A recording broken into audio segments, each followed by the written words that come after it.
spin she got and in the manner in which she was behaving, but underneath it all, she was still absolutely wonderful and a lovely, down-to-earth person, very friendly, very warm.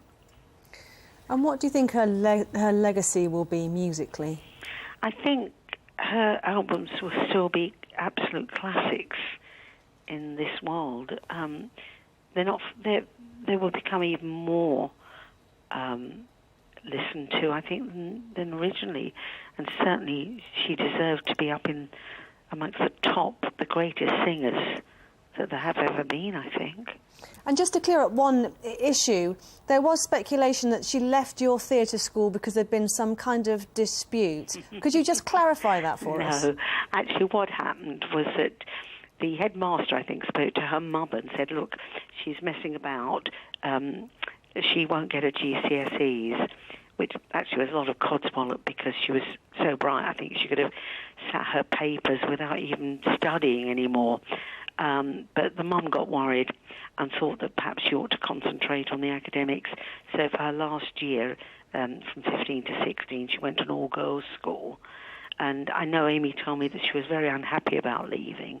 I spoke to the mum and said, look, don't take her away because Amy won't be happy in any school, really, but she'd be happier here than anywhere else.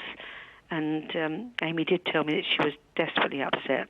I think she got the impression, maybe from her mother, I'm not sure, that she'd been told to leave, but she certainly hadn't been.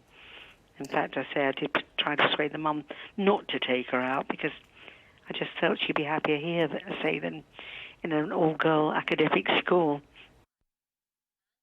Well, that was Sylvia Young giving her reaction to the news that broke a little bit earlier on today that Amy Winehouse has died at the age of 27. Now, do stay tuned because in a moment we're going to be joined by viewers on BBC One for a full bulletin with Matthew and Rolly Waller. And don't forget, you can keep up to date with all of BBC News online on the web, which is bbc.co.uk/news. It's an incredible thought that the only way that we can really make sense of our world is by using the abstract world of numbers. Wow! From the patterns and numbers all around us, we've deciphered a hidden code. A hidden code that underpins the world around us. It's an engineering wonder. It's perfect! A code that has the power to unlock the laws that govern the universe. Professor Marcus de Sotoy uncovers the code, Wednesday at 9 on BBC Two and BBC HD.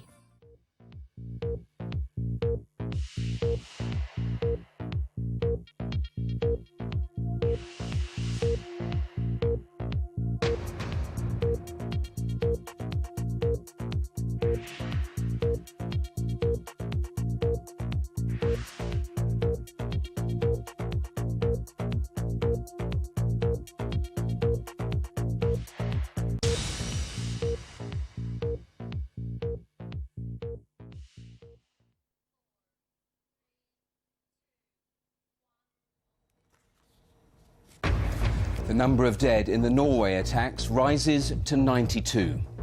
The first image emerges of the gunman during the shooting spree. Police believe this is the 32-year-old as he ran amok for an hour and a half. Those who survived talked about the terrifying moments as they came face to face with the killer.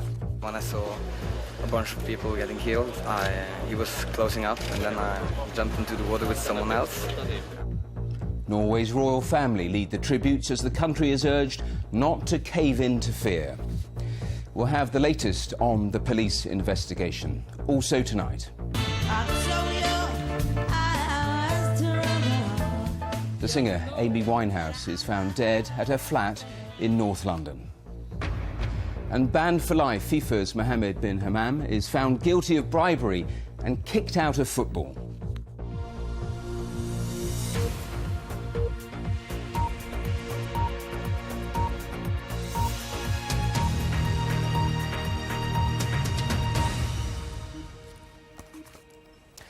Good evening. Norway's Prime Minister says his country's way of life has been abused and attacked, and the violence is beyond comprehension. More than 90 people, many of them teenagers, are now known to have died in yesterday's twin attacks. Police have arrested a 32-year-old Norwegian man, and searches are still taking place for more victims. 7 people were killed in the car bomb attack in central Oslo, but the vast majority of those who died were shot indiscriminately at a summer camp for young people on the island of Utøya, an attack that lasted an hour and a half. John Sopel joins us now from Oslo. John. Matthew, this evening a makeshift shrine is taking place outside the city's cathedral, just a couple of 100 metres from here, as people gather to seek solace, laying flowers, lighting candles. The King is leading the nation in mourning, saying that Norway must maintain its open and democratic society. I just want to show you this picture which has emerged during the course of the day, which police believe shows the killer walking among those that he's murdered by the water's edge, taken from a helicopter overflying the scene.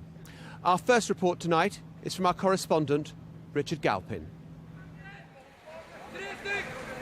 Gradually, the survivors are brought back from the island. Traumatised and probably scarred for life, they are the lucky ones. They're still alive. This is the beautiful island retreat, Utøya, which every year hosts a summer camp for hundreds of teenagers from around the country. But suddenly, yesterday afternoon, they were fleeing for their lives.